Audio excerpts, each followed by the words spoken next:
Greetings, and welcome to another edition of the Verbally Effective Podcast. I'm your host, your double E, Ina Esco, and this is the podcast that intersects art, culture, politics, entertainment with a Memphis flair. I'm so glad to be back with you guys here at Spotlight Productions. I want to send a huge shout out to Fabian Matthews and producer Tyranny for joining me today. But we're going to get right into it because I have a special guest in the building with me that I have been wanting to sit down and talk to for a very long time. You all know that I am a graduate of LeMoyne-Owen College, and today I have with me the president of LeMoyne-Owen College. I am talking about one of my sorors of Alpha Kappa Alpha as well, and she is a classically trained singer, amongst other things, a LeBron fan too, but we're going to talk more about that. I am talking about Dr. Vernell Bennett-Fairs. Welcome. Thank you. Thank you for having me. Yes, thank you so much for joining me today. You know, we've spoken quite a bit, probably over the past year, about just different things going on with LeMoyne. How does it feel to be sitting in that seat? Great. It's an honor. It's exciting to see things happening on campus and in the community, and the overwhelming support for LeMoyne-Owen College. Yes. Well, we're going to talk about LeMoyne more so on the second segment, but we're going to get all into all things Dr. Vernell Bennett-Fairs right now. Okay? Okay. All righty. Well, where are you originally from? I am from Lorain, Ohio. Lorain is about 28 miles west of Cleveland. Born and raised there. Okay, so tell me about the makeup of Lorain, Ohio. I don't think I've ever heard of Lorain, Ohio. Well, Lorain is on Lake Erie. Oh. And it's a middle-class community. Back in the day, the Ford companies, the steel mills were really the economic builders of that area of Ohio. Okay. So Cleveland was, down the road, about 28 miles down the road. Okay. And I really came into the person that I am there in Lorain. Okay. And what was the young Vernell into growing up in Lorain? I was a Girl Scout. Okay. I was in the choir, the special ensembles, talent shows. So you started singing early in life. I did. I was in the church choir, and then all of the elementary school choir and junior school choir and high school choir. Amazing. So I've been singing for a minute. Who nurtured that gift? Does your mama sing good? No one in my family sings, but they did support it. So then, they paid for piano lessons and would take me to the the concerts. And my favorite singer to this day is still Denise Williams. I love Denise Williams. Black Butterfly. Yes. I performed in a number of fashion talent shows. Black Butterfly. Angela Winbush is another favorite. You talking about some real diva, Smile. Talented ladies. Yes. I remember all of that. R&B is my favorite type of music. Okay. I am classically trained, but I love the R&B sound. Gotcha. Okay, so what does your family dynamic look like growing up? Were you an only child, siblings? No, I am 5 of 7. Wow. So I have 3 brothers and 3 sisters, the third youngest. Wow. One brother remains in Lorain. Okay. My parents were born and raised in Jacksonville, so they've retired down south. All of my siblings are there with the exception of one brother who's in St. Louis. I'm in Memphis, and then another brother is in Lorain. Are you guys pretty close? We are. Yes. Do y'all get together often? At least twice a year. That's good. That's good. Being that everyone is, in different areas. Right, but most of them are in Florida. So Florida, what part? They're in Middleburg, which is outside of Orange Park, not too far from Jacksonville. Okay. Well, so let's talk about, you're in high school over there in Lorain, Ohio, and you're trying to figure out what college you want to go to. Tell me about that story. Well, I've always wanted to become a Jubilee singer. Okay. And there's only one place to go to do that. Okay. That's Fisk University. Yes. So I aspired to go to Fisk to become a Jubilee singer. So HBCU, it's in my blood. It's been in it. It's for in a your long blood. time. Are you legacy fish? I am not. Okay. I am not. I'm the first person in my immediate family to graduate from college. How did you learn about the Jubilee singers initially? At my church, there was a young man, Christopher Spink. Shout out to Chris. He was a Jubilee singer. Okay. And so he would tell me about it. And he was actually a singer at that time when I was in high school. So we're about 4 or 5 years apart. Okay. And I just started doing some research. So you knew it's going to be Fisk. I knew, yes. Mm-hmm. So I'm grateful I was able to become a singer. Okay. And so the transition from Lorain, Ohio to Fisk University in Nashville, Tennessee. Tell me about that transition, your major. What were your first thoughts when you got there? Just being there in front of Jubilee Hall. Jubilee Hall is where all of the freshman females lived. And it is the building that was erected by the Jubilee singers when they traveled to raise monies to save the school. And so just being there in front of this building that I'd heard so much about, that was a national landmark, that was exciting. But I loved the campus. I loved the sense of community and the nurturing support systems there that I found were at Kentucky State when I went there for 20 years and that are here at LOC. It really is a sense of family and nurturing support system. Loved my time there and have tried to emulate the relationships that molded me there everywhere I've gone since. Yes. You know, I was recently on a trip with LeMoyne-Owen College in Nashville. We were at Meharry, and Fisk was right across the street. I said, oh, there's Fisk. I don't know if when I was in undergrad we ever visited Fisk. It was a bunch of TSU homecomings and things like that, but I definitely want to dig more into the history of Fisk University. Let's talk about our lovely sorority, Alpha Kappa Alpha. Well, there's only one. I love it. Okay, so tell me about you deciding, oh, I'm going AKA at Fisk. Okay. Now, coming from Lorain, I didn't know about Greek organizations. Okay. I had no idea. But when I went to Fisk, there were a set of young ladies that were the scholars. They were civically engaged. They were active on the campus. They were the leaders, and I just wanted to learn more about that particular organization. So that was my introduction, the members, that was my introduction to the sorority, and that's when I began to do my research. Yes. And so in the fall of 87. Yes, fall 87. I am number 10. Number 10 of how many? Of 10. Okay, 10 they of 10. They called me the songstress. Yes. And we were 10 degrees below. Wow. Sounds good. I bet that probate show was fire. Exciting. It was exciting. Do you often go back to Fisk? I go back for anniversaries. So I went back last year because it was 35 years. Wow. 35. We went back for the 30 years. All 10 of us were there for the 30 years. Last year, all but 2 of us were there. Yeah. Sometimes it's hard to get your whole line together because when we did our 20-year, maybe there were 2 sorors that weren't present because of, life. I get it. So, okay. So, pledged AKA at Fisk University. And I know you were performing all over the place with the Jubilee Singers. Yes. Tell me about that experience. Oh, that was so exciting to travel around. That is such a legacy, that group. So to be just welcomed across the country. My favorite performance was probably for the Today Show. The Today Show. Wow. And now they're Grammy Award winning. I saw that. That's amazing how that legacy has continued to grow and be nurtured like that. So do you ever do alumni Jubilee events with them? No, they had a Zoom call, the first one that I'd heard of last fall, where they had generations of Jubilee singers who just came together just to kind of talk and see where everyone was and just to kind of reminisce. I think there needs to be a throwback Jubilee session going on. I think that would be good. Yes. So we're going to get that together, Dr. Bennett-Fairs. Wow. Okay, so we kind of pretty much covered that first half of your world because the second half consists of, you going into your career in leadership with Kentucky State University, Delta State, and now LeMoyne-Owen College.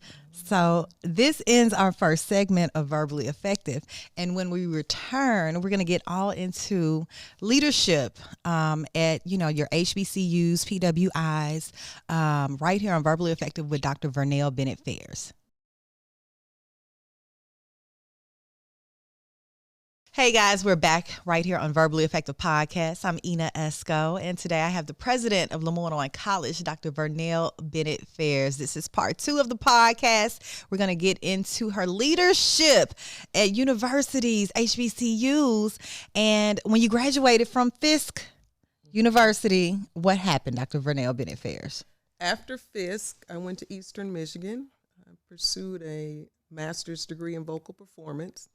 And then after Eastern Michigan, I went to Kentucky State University. Spent 20 years there. Okay. You want to hear about that journey? I do. Okay. I do. I began as a non-tenure track instructor of music. Okay. And then I advanced to assistant professor and then ultimately tenured associate professor. Mm-hmm. And then I transitioned into administration. So my first 11 years were in the classroom. Mm-hmm. Then I became the assistant vice president for student affairs, presidential liaison and special assistant to the provost, assistant vice president for diversity and inclusion. And then my final role at Kentucky State was as the vice president for student affairs. It was there that I really found my love for being an advocate for students. Mm-hmm. So while there, I was the advisor to the dance squad, the K-Rets. Shout out to my girls. The Did K-Rets. that for about 19 years. Okay. I created a 501c3, which is called Operation Half Note. And in that program, I brought pre-kindergartners to campus to learn about music and peer relations. And they would spend summers learning to play instruments. And we'd have this full theatrical production. Wow. Received a Governor's Award in the Arts for that program. Advisor to SGA, advisor to Mr. and Miss KSU, coach for the academic team. So, I was just really involved on the campus. And even after I transitioned to administration, I was still going to band camp. So be on the field at 5:30. Okay. Run all the exercises and then go home, change, get into the office, and then get off at 5, go change, and go to the field. You were busy. But I just loved it. Yes. I loved that level of involvement, including with the half-noters. I would still get the colleges, the universities van, go into the communities, to those daycares, and bring those students back to campus for music classes. So, my happiness on the campus was interacting and engaging with the students. So amazing. Those were some great years at K-State. Okay, so let's back up a bit. You were in the classroom to going into administration. How was that transition for you? It was pretty seamless. Okay. It was seamless because I'd already had these relationships across the campus, and so I could use those relationships to help me with getting students engaged, with programming, with creating learning communities, because the faculty, they were my friends. Mm-hmm. I also served as the president of the Faculty Senate. I was the youngest person to do that at K-State, and I did it for 2 consecutive terms, and that helped me with creating a liaison between the faculty and the administration. Oftentimes you'll find on campuses that there's some tension in that relationship. Mm-hmm. It wasn't that way at all at Kentucky State. As a matter of fact, the president at that time continues to serve as a mentor to me to this day. Wow. Mm-hmm. Do you feel that mentorship is much needed to this day? Oh, very much so.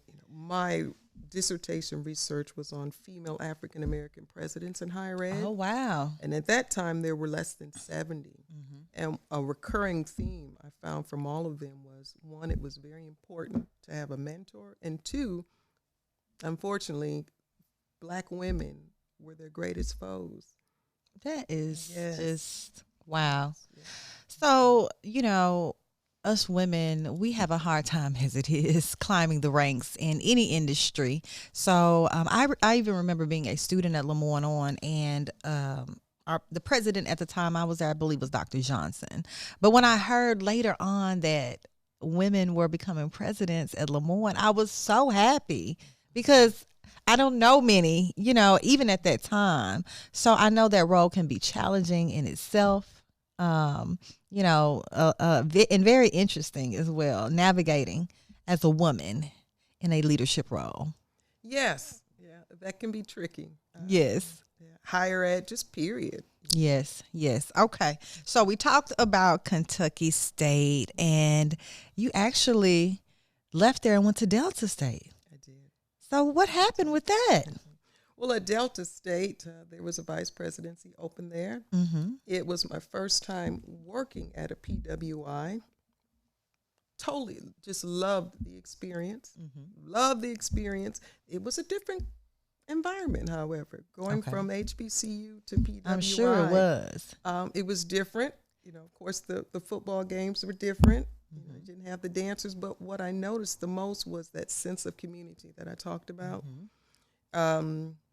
At K-State, at LOC, professors are reaching out. You don't hear from a student. They know your name. They're at your events. You're really forming a bond with those students. That really helps with retention. I didn't see that so much in the PWI where that sense of community was as strong as I'd seen it at HBCUs. I agree with that. And I hear that often. You know, Delta State, I was there recently with my son with basketball. They had a huge tournament there. That was a nice campus at Delta State. How long were you there? 4.5 years. Okay. And then you got the call to come to LeMoyne-Owen College. Let me tell you.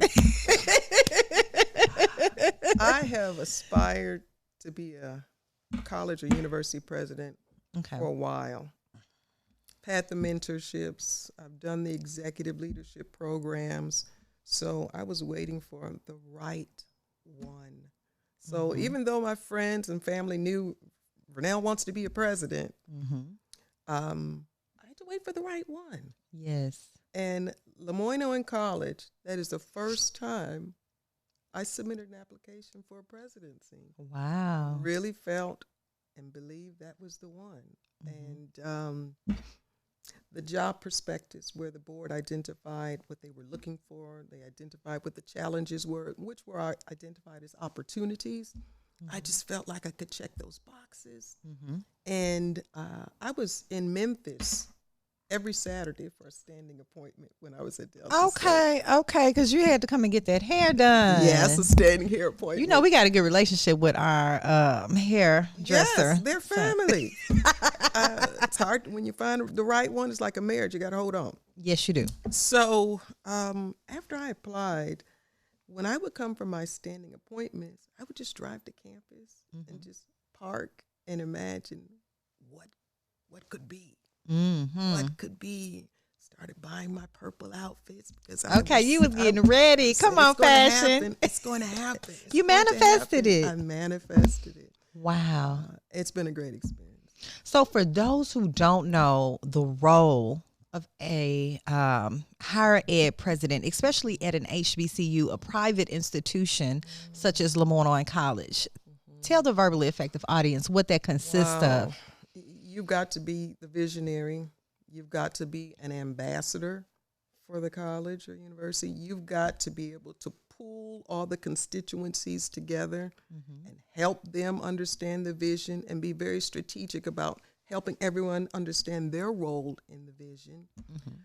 You've got to fundraise. Do you like fundraising? I enjoy it. I enjoy it.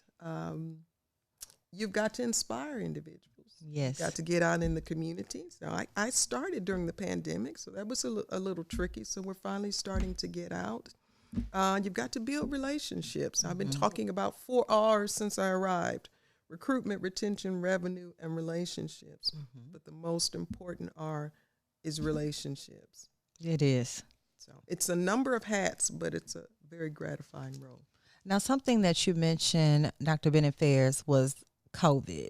You came in at a tricky time with COVID. Let's talk about that for a minute because, you know, just across the board with education, that has affected so much. I see it in my 9-year-old with how, you know, them having to come home, parents having to teach than them going back into the classroom and seeing a big change, a big drop. He's back on track now, but even at that fundamental age. But as a college, as an institution, what have you seen were the biggest effects of COVID with the campus overall? Mental wellness. Yes, that is a big one. I've noticed that too. We've had to increase our counseling services. Okay. Transitioning to a virtual format, that was a big leap for not just for especially faculty.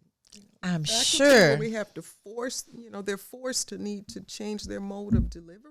Mm-hmm. So identifying support systems, instructional design, support systems, improve technology so that they can be comfortable in the mode of delivering. Yeah. Even students, our students fare better in the classroom. I fared better in the classroom. So in the fall, we are back to in-person only, with exceptions of some courses that will be online. But there'll be a standard for those courses that are online. So those faculty will know if you want your class to be online, you've got to be able to check these particular boxes so that it is still a quality product and that students are going to be successful. Wow. And how long have you been in the role as president of LeMoyne-Owen? 2 years. 2 years January. So I'm almost at 2.5 years. Okay, sounds good. Now, what do you feel in those 2.5 years has been your biggest accomplishment at LeMoyne-Owen? Oh, wow. One of my focuses was in raising the college's profile and brand recognition, strengthening the academy. And we resolved the third monitoring report, our 10-year reaffirmation with our accrediting body, SAC-CLC, got through that. Okay.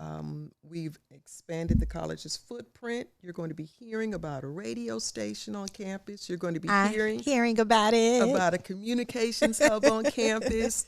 You're going to be hearing about what we're going to be doing with Bethel Presbyterian, which was the church, and all of its land was donated to the college. We brought more Fulbrights, new certificate programs, partnerships with community and various corporate organizations to provide more support systems for our campus. Very proud of the 807-day telethon, which was the highest day of fundraising for the college 2 years in a row. Corporate sponsorships. I mean, there are a lot of great things that have happened. I'm so proud of all of them, but mostly of the campus and community and alumni coming together because they love that place. Yes, we do. We do. Now, what do you feel is your biggest challenge as a president? Changing a culture. Yes. I guess changing a culture. So it's really important to show why the change is necessary, automating processes. We can't, if we're going to be competitive, we have to perform at the level of our competitors. True. So changing a culture, but leading by example so that individuals understand why I feel the change might be necessary. Because at the end of the day, it's doing what's best for the college. That's just my focus. Yes, and it's always hard to change a culture because that is something that's just so deeply embedded in individuals. So I wish you luck. Thank you. If you need any help. Magician, I wish from a magician. If you need any help with anything, you let me know. Now, how's your relationship with the board? Because I know that they are very influential, for this institution. We have a great board, and they're very connected. Yes. So they have used their networks to help me advance the college. Good. County representation, city representation, corporate representation have turned into grants, awards, resources that will support the college.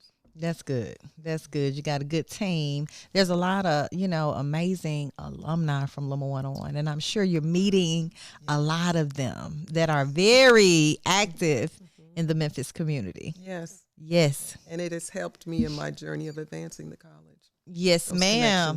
Okay. So what is your vision for LeMoyne-Owen? I want LOC to be a top-tier liberal arts institution. Not just HBCU, I mean liberal arts institution. Yes. Expanding our degree offerings. Cybersecurity is now our program of distinction, and identifying that program because it distinguishes us in the state, in the country. So find what makes us special and capitalize off of that. So seeing that Technology and Innovation Research Center erected on the campus, you'll see a marching band in the fall. So growing our arts marching band in the programs. fall. I like that. Expanding our certificate offerings. There is an enrollment cliff that's coming in higher ed.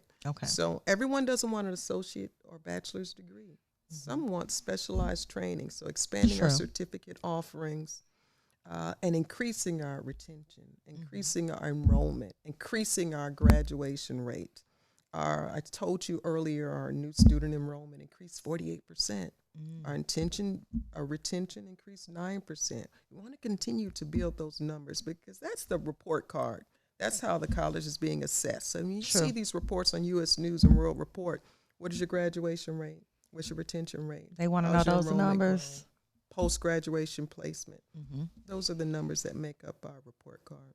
Sounds like a nice report card, Dr. Bennett-Fairs. And you mentioned specialized training. That is so true because a lot of these high school seniors, college isn't always a 4-year college degree is not always at the top of the list, but specialized training such as you mentioned, certifications and different things that they think they can go right into. These kids want to get right to the bag. That's true. Have you noticed that? Yes, I've noticed that. That's true. So those certificates, we have one, and it's a partnership with the city of Memphis, and it's a 5-year entrepreneurial individuals who aspire to entrepreneurship. I like that. 5 3-credit classes be done in 5 weeks. Oh, Bank of America is sponsoring that first cohort. So in the summer, you'll see the first cohort, and those students won't need to pay anything. Amazing. Wow. It's a lot of good stuff on the horizon. Yes, there's magic happening on Walker Avenue. Magic. The magicians. One of the questions I wanted to ask you about LeMoyne-Owen College, where do you see the college with a football team? You know, people have really been riding out this football narrative. Is that something that's talked about?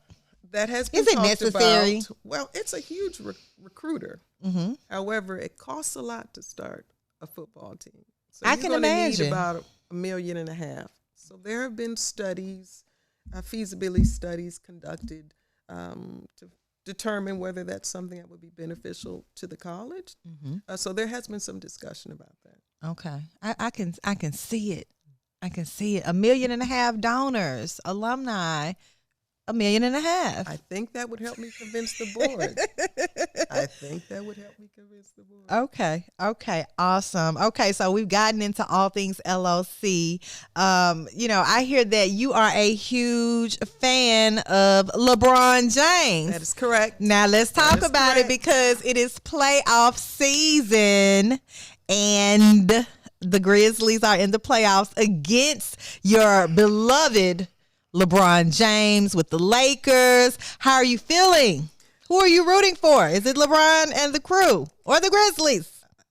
I, of course, am rooting for the Grizzlies.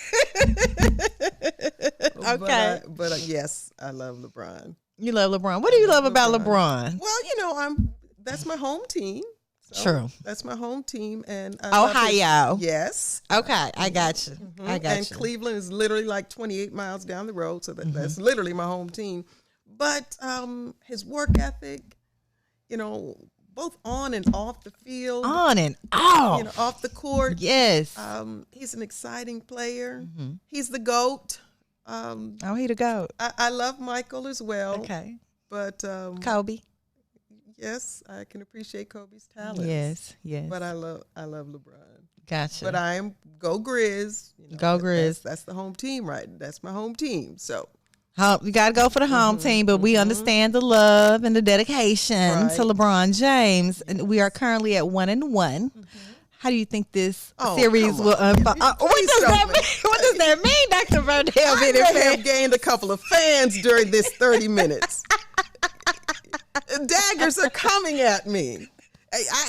No comment. No comment. No comment. No comment. I'm Okay. gonna win either way. How about that? Either way. After the second game that we won without some of our best players, That is true. certain players stepped up on the Grizzlies. That is true. What was the young man that played for the Grizzlies that had spoke about LeBron? I can't think of his name. Oh, I don't know. Look. I don't know. But what he did say was that, and I think he wants to be a bad boy so bad. That's why he said this, that LeBron was old. What do you have to say about that, Dr. Vernell Bennett-Fairs? Well, I keep saying I don't want to lose any fans at this You're point. not going to lose any But, fans.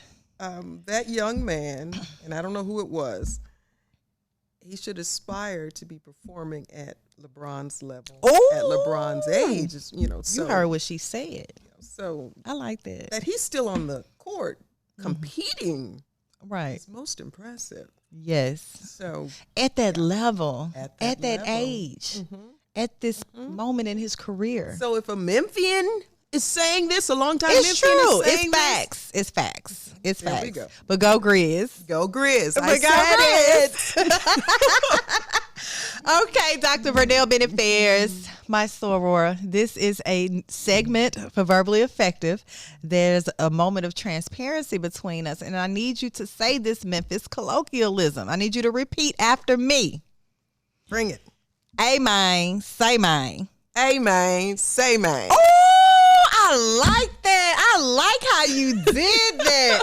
Oh, wow. Say it again. A mine, say mine. Hey, man. Say, man. Have you heard the kids or anybody at LeMoyne say this? I have not. You have not, but you will go. You will going forward. I promise you. Okay. It's out there in the sphere in Memphis. Okay, so this is a moment of transparency between you and I. Where do you see yourself in your career and personal life in the next 10 years? I see myself as having had a wonderful run here. Continue to advance the college. My personal life, I've only been married 3 years, so 3 years. Yes. Well, congratulations. oh, thank you. Yes. But I see myself as having put LOC back on the map where it belongs. Yes. Returned her to her eminence Yes. and created more history, because there's a lot of history. So much. A lot of history. And when I tell the recruiters and I tell others, we want to create more history. We don't want to talk about the Hollis F. Prices or the Lowrys or the Harringtons.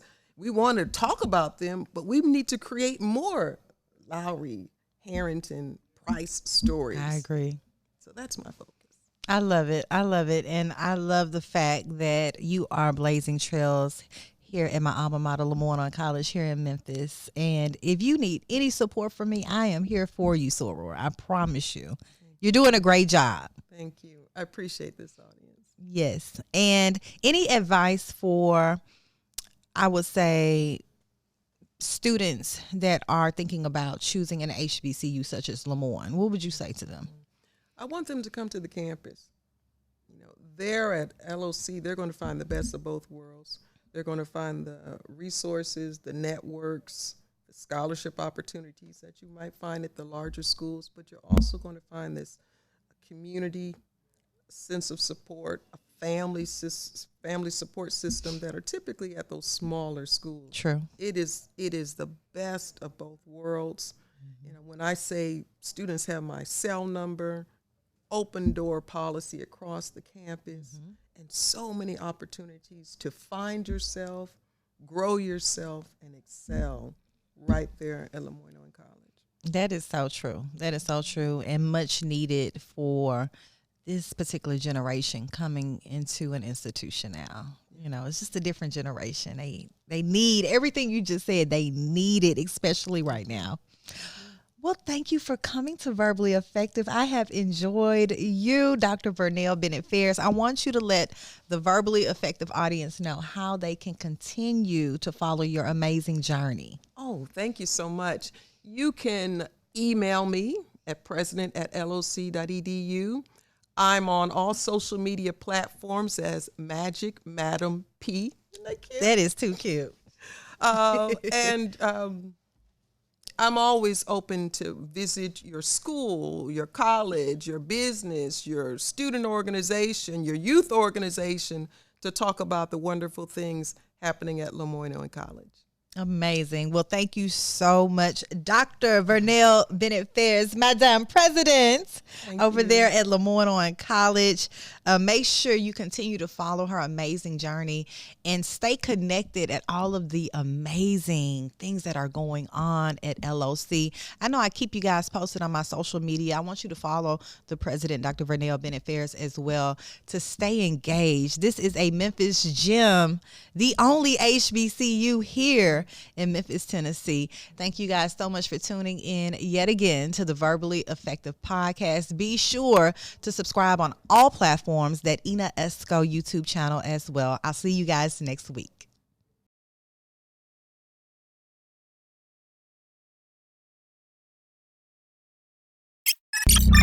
This is the Spotlight Podcast Network.